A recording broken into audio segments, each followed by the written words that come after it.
It's day 16 of Black History Month. Today we'll be talking about a lesser known black revolutionary. We'll be talking about Titus Cornelius, better known as Colonel Tye.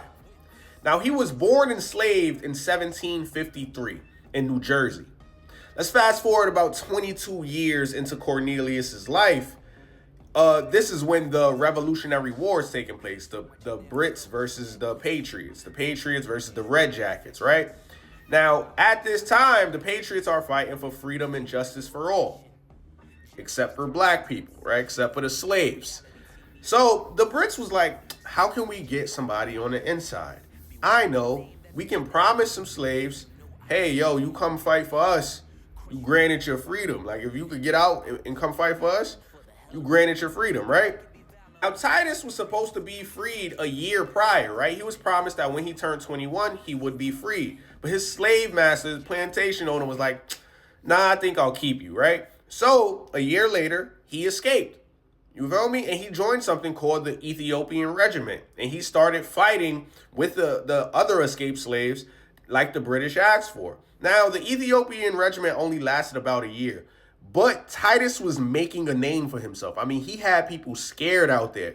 And after the leader of the Brits that was controlling the Ethiopian Regiment had to dip out to New York, they kind of disbanded. But Titus wasn't done putting in work. Titus went back out to Jersey and he linked up with some dudes named the Black Loyalists, right? And he was on that. A few years later, they created something called the Black Brigade.